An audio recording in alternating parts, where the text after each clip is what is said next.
ಒಂದು ರೈಡಿಗೆ ಹೋಗೋಕ್ಕೆ ಮುಂಚೆ ನಾವು ಆ ರೈಡಿಗೆ ಯಾವ ಥರ ಪ್ರಿಪೇರ್ ಆಗಬೇಕು ಅನ್ನೋದ್ರದ್ದು ಪಾರ್ಟ್ 2 ವಿಡಿಯೋ ಇದು. ಪಾರ್ಟ್ 1 ನೀವು ನೋಡಿಲ್ಲ ಅಂತ ಹೇಳಿದ್ರೆ ಅದು ಲಿಂಕು ಇಲ್ಲಿದೆ ನೋಡಿ. ರೈಡ್ಗೆ ಬೇಕಾಗಿರೋಂಥ ಲಗೇಜ್ಗಳನ್ನ ಪ್ಯಾಕ್ ಮಾಡ್ಕೊಳ್ಳೋಂಥ ಟೈಮಲ್ಲಿ ಒಂದು ಸಣ್ಣದಾಗಿರೋಂಥ ಜನರಲ್ ಮೆಡಿಸಿನ್ ಕಿಟ್ನ ಪ್ರಿಪೇರ್ ಮಾಡ್ಕೊಳ್ಳಿ. ಅದರಲ್ಲಿ ನೀವೇನು ತುಂಬ ಅಡ್ವಾನ್ಸ್ಡ್ ಆಗಿರೋ ಮೆಡಿಸಿನ್ ಇಟ್ಕೋಬೇಕು ಅಂತೇನಿಲ್ಲ. ಜನರಲ್ ಆಗಿ ನಮಗೆ ಯೂಸ್ ಆಗೋಂಥ ಮೆಡಿಸಿನ್ಸ್ಗಳೇ ಸಾಕು. For example paracetamol, cetirizine, antiseptic cream, bandage, cotton.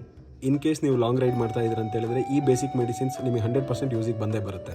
For example ನೀವು ರೈಡಿಗೆ ಪ್ಲಾನ್ ಮಾಡ್ತಿರುವಂತಹ ಜಾಗ ಇನ್ ಕೇಸ್ ರಿಮೋಟ್ ಏರಿಯಾ ಆಗಿತ್ತು ಅಂತ ಹೇಳಿದ್ರೆ ದಯವಿಟ್ಟು ನಿಮ್ಮ ಜೊತೆಗೆ 2 to 3 ಲೀಟರ್ಸ್ ಕೆಪಾಸಿಟಿ ಇರುವಂತಹ ಪೆಟ್ರೋಲ್ ಕ್ಯಾನನ್ನ ವಿತ್ ಪೆಟ್ರೋಲ್ ಕ್ಯಾರಿ ಮಾಡಿ. ಇನ್ ಕೇಸ್ ನೀವು ಹೋಗುವಂಥ ಜಾಗದಲ್ಲಿ ಒಂದು ವೇಳೆ ಪೆಟ್ರೋಲ್ ಸಿಗಲಿಲ್ಲ ಅಂತ ಹೇಳಿದ್ರೆ ನಿಮಗೆ ಈ ಕ್ಯಾನ್ ಯೂಸ್ ಆಗುತ್ತೆ. ಈಗೆಲ್ಲ ಪ್ರತಿಯೊಂದು ರಿಮೋಟ್ ಏರಿಯಾಗಳಲ್ಲೂ ಅಂಗಡಿಗಳಲ್ಲೂ ಪೆಟ್ರೋಲ್ ಸಿಗುತ್ತೆ. ಬಟ್ ಅಂಗಡಿಗಳಲ್ಲಿ ಸಿಗುವಂಥ ಪೆಟ್ರೋಲು 100% ಪ್ಯೂರ್ ಇರೋದಿಲ್ಲ, ಮಿಕ್ಸ್ ಇರುತ್ತೆ. ರೈಡ್ ಮಾಡುವಂಥ ಟೈಮಲ್ಲೂ ಕೂಡ ಪ್ರಾಪರ್ ಟೈಮಿಂಗ್ಸಿಗೆ ನೀಟಾಗಿರೋ ಕ್ಲೀನ್ ಆಗಿರೋಂತಹ ಊಟನ ಮಾಡಿ. ನನ್ನ ಕೇಳೋದಾದರೆ ಹೆಚ್ಚು ವೆಜಿಟೇರಿಯನ್ ಊಟನ ಪ್ರಿಫರ್ ಮಾಡಿ. ಡ್ಯೂರಿಂಗ್ ಸಮ್ಮರ್ ಏನಾದರೂ ನೀವು ರೈಡ್ನ ಪ್ಲಾನ್ ಮಾಡ್ತಾ ಇದ್ರಿ ಅಂತ ಹೇಳಿದ್ರೆ ಎವ್ರಿ 15 ಮಿನಿಟ್ಸ್ಗೆ ನಿಮ್ಮ ಬಾಡಿನ ಹೈಡ್ರೇಟ್ ಮಾಡ್ಕೊಳ್ಳೋದು ತುಂಬ ಇಂಪಾರ್ಟೆಂಟ್ ಆಗುತ್ತೆ. ನನ್ನ ರೆಕಮೆಂಡೇಶನ್ ಏನಪ್ಪ ಅಂತ ಹೇಳಿದ್ರೆ ಆನ್ಲೈನಲ್ಲಿ ನಿಮಗೆ ಹೈಡ್ರೇಷನ್ ಬ್ಯಾಗ್ ಅಂತ ಸಿಗುತ್ತೆ. ಲೈಕ್ ಜಾಕೆಟ್ ನೀವು ಅದನ್ನು ವೇರ್ ಮಾಡ್ಕೋಬಹುದು and it has 2 litres water storage capacity also. So on the go ನೀವು ಪೈಪಲ್ಲಿ ವಾಟರ್ ಇಂಟೇಕ್ ಮಾಡ್ಕೋಬಹುದು. ಅದಕ್ಕೋಸ್ಕರ ಗಾಡಿನ ಸಪ್ರೇಟ್ ಆಗಿ ನಿಲ್ಲಿಸಬೇಕು ಅಂತೇನಿಲ್ಲ. ಇದು ನನ್ನ ಜಸ್ಟ್ ರೆಕಮೆಂಡೇಶನ್ ಅಷ್ಟೇ, ತಗೊಳ್ಳೇಬೇಕು ಅಂತ ಏನೂ ಇಲ್ಲ. Make sure that your bike tyre is tubeless.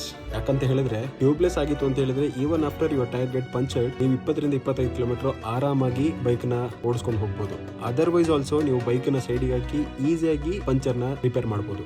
But ನಿಮ್ಮ ಟೈರ್ ಏನಾದರೂ ವಿತ್ ಟ್ಯೂಬ್ ಆಗಿತ್ತು ಅಂತ ಹೇಳಿದ್ರೆ ದಯವಿಟ್ಟು ವಿತ್ ಟ್ಯೂಬ್ ಇರೋಂಥ ಟೈರ್ನ ಪಂಚರ್ ಹಾಕೋದನ್ನ ಕಲ್ತ್ಕೊಳ್ಳಿ.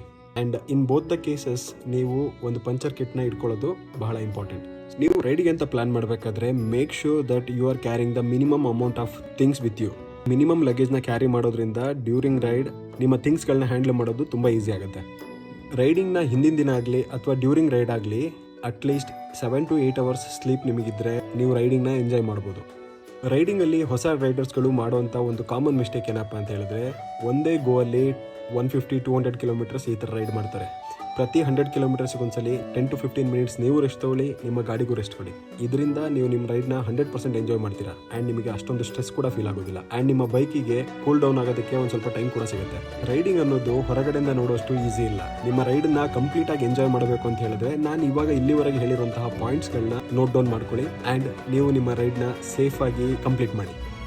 ಈ ರೀತಿ ಕಂಟೆಂಟ್ಸ್ಗಾಗಿ ನನ್ನ ಪೇಜ್ನ ಫಾಲೋ ಮಾಡ್ಕೊಳ್ಳಿ. ನಿಮಗೆ ಯಾವುದೇ ಟೈಮಲ್ಲಿ ರೈಡಿಂಗ್ ಬಗ್ಗೆ ಏನೇ ಡೌಟ್ ಇದ್ರೂ ನೀವು ನನಗೆ ಡೈರೆಕ್ಟಾಗಿ DM ಕೂಡ ಮಾಡ್ಬೋದು. ರೈಡ್ ಸೇಫ್, ಟೇಕ್ ಕೇರ್, ಬಾಯ್ ಬಾಯ್.